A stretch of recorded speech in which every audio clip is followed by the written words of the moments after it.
এই একবার শোনো। কি হলো বলো, আমি অফিস বেরোবো।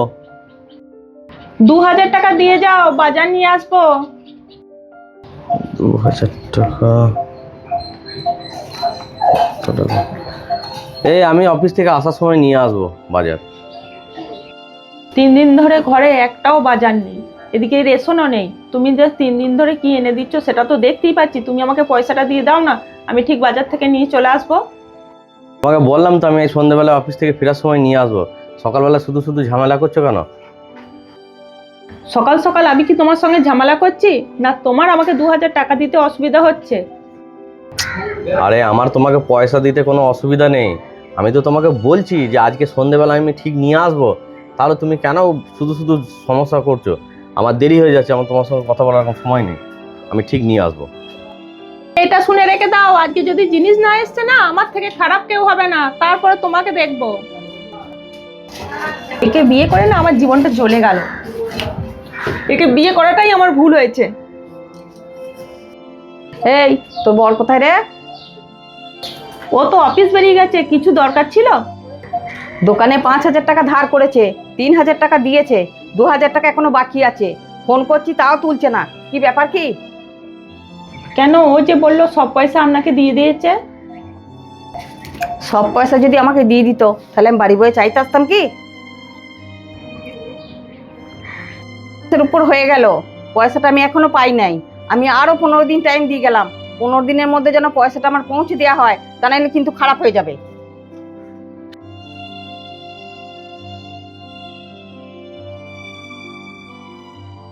হ্যালো মা, আমি কিন্তু ওই ছেলের সঙ্গে আর সংসার করব না। বাড়িতে এত অভাব, চাল ডাল এনে দিতে বললেও কোনো কথা কানে তুলছে না। আর এখন না আবার মিথ্যা কথা বলাও ধরে গেছে। আমাকে বললো যে মুদিখানা দোকানে পয়সা শোধ করে দিচ্ছি, কিন্তু দোকানদার বাড়িতে এসে কি অপমান না কি অপমান করলো। টাকা পয়সা ইনকাম করছে কি করছে সেটা ভগবানই জানে। আমি আর এক মুহূর্ত থাকবো না এই বাড়িতে, আমি আজই চলে যাচ্ছি। অনেক সহ্য করেছি, আর সহ্য করব না। আজকে আমি চলেই যাব বাপের বাড়ি।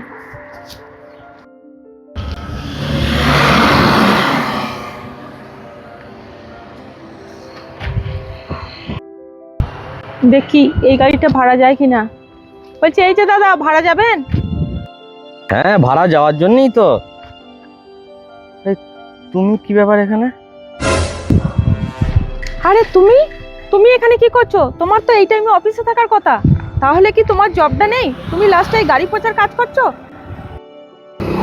হ্যাঁ মানে আমার জবটা সত্যি করেই চলে গেছে। আজ 3 মাস হলো আমার জবটা নেই তো। আমি এই কোনো রকম গাড়িটা চালিয়ে খরচাটা চালাচ্ছি। আমার জবটা চলে গেছে। আমি চেষ্টা করছি, অনেক দিকে চেষ্টা করছি। আজ 3 মাস থেকে আমি চেষ্টাও করে যাচ্ছি জবের জন্য, কিন্তু কোথাও জব পাই নাই। শেষকালে কি করব, এই কাজটা আমি এখন বেছে নিতে বাধ্য হয়েছি। তুমি তো আমাকে এই 3 মাসের মধ্যে আমাকে একবারও বলনি যে তোমার জবটা নেই।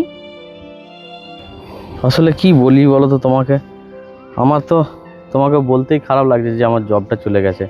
আর এই কথা শুনে তুমি যদি আমাকে ছেড়ে চলে যাও, আমি তোমাকে ছেড়ে থাকতে পারবো না।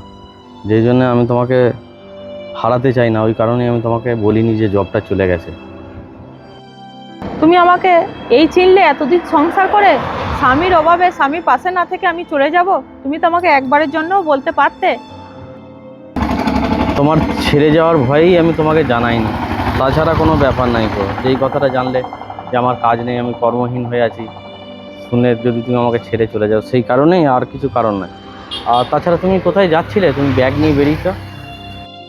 কিছুদিন ধরেই আমি লক্ষ্য করছিলাম তোমার মধ্যে কিছু একটা চলছে, তাই তুমি দিনের পর দিন আমাকে মিথ্যা কথা বলছিলে। আর এই তোমার মিথ্যা কথা আমি একদম পছন্দ করি না, সেটা তুমি ভালো করেই জানো। তাই আমি রাগে অভিমানে বাপের বাড়ি চলে যাচ্ছিলাম। আজকে যখন তুমি নিজে মুখে স্বীকার করলে, আমার নিজেকে খুব গর্ববোধ হচ্ছে। আর মানুষের মধ্যে না ভালো সময় খারাপ সময় সবারই আছে। আজকে না আমাদের খারাপ সময়, কালকে অবশ্যই আবার ভালো সময় আসবে। আজকে তোমার জবটা গেছে, কালকে আবার নতুন কোনো জব হবে। ততদিন না আমি ট্যাক্সিওয়ালার বউ হিসাবেই থাকি। আমি বুঝতে পারি নাই জানো তো, যে তোমাকে এই কথাটা বললে তুমি খুশি হবে না দুঃখ পাবে না রেগে যাবে, বুঝতে পারিনি। যেই জন্যই আমি তোমাকে লুকিয়েছি, দিনের পর দিন মিথ্যা কথা বলেছি। তুমি আমাকে ক্ষমা করে দিও। না না, তুমি আমাকে কোনো সময় ভুল ভাববে না। তোমার খারাপ সময় ভালো সময় সব সময় কিন্তু আমি পাশে আছি। চলো এবার বাড়ি চলো। বেশ ঠিক আছে, তবে আমি তো একজনের গাড়ি ধরে আছি, এখনই বাড়ি যেতে পারবো না।